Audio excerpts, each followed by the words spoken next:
nerds? A lot of times, well, I don't really have a clean area, do I? Let's look at this corner here, right? When I put paint out, your goal is to just put out enough. So I'll put out a drop like that. And then when I close the bottle when using Pro Acryl, you get a little bit extra. And so you'll see me always hit the extra on there too and wipe it off. That keeps the nozzle clear of all that wet paint. And so as I'm painting, got my brush. As I'm painting, get my brush wet, wipe it off, and then I'm pulling a little tail of paint out and getting the paint that I'm going to put on the model here. I'm not dipping the brush in the middle of the droplet. I'm pulling a tail, what I call a tail, off from the droplet over here. Because then I can thin this, I can put a lot of water into that, and I can create more of a glaze for myself, right? So it's more see-through. It's not glazed with that.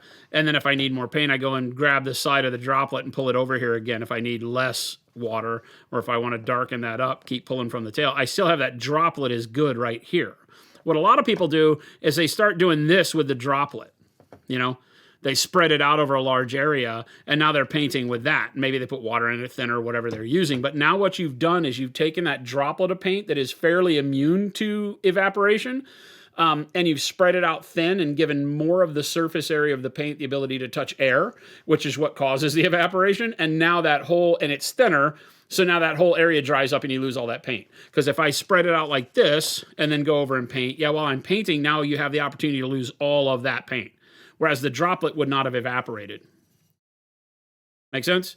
So don't do that. You'll see lots of painters of all levels of skill. I watch the best painters on the internet use their wet palette and spread their paint out like that. And I don't care what wet palette you're using, unless your paint is underwater, it starts evaporating quicker the minute you spread it out.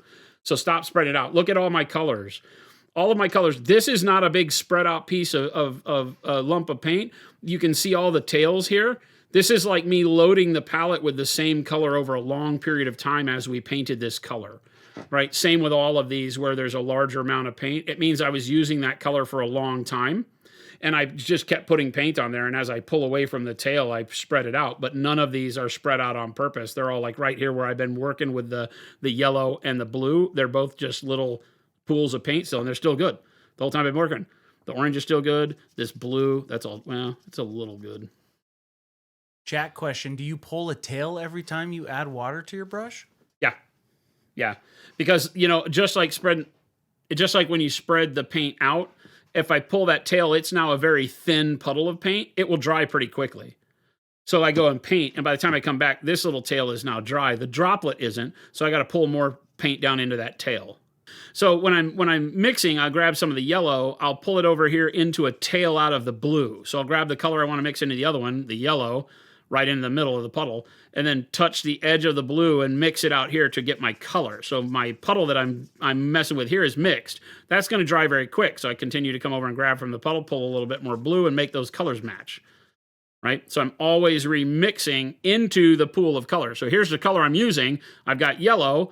If I want to just brighten this color, I just go get yellow and then just put it right into that mix. And now I've got a brighter color.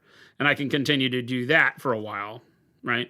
But generally what I'm doing is coming back, grabbing a little bit of the blue, pulling it down here, and rematching the color that I had before as it dries up. Because I do have to, as I'm mixing the two colors, I will spread it out. But with one color, you shouldn't spread the single color out.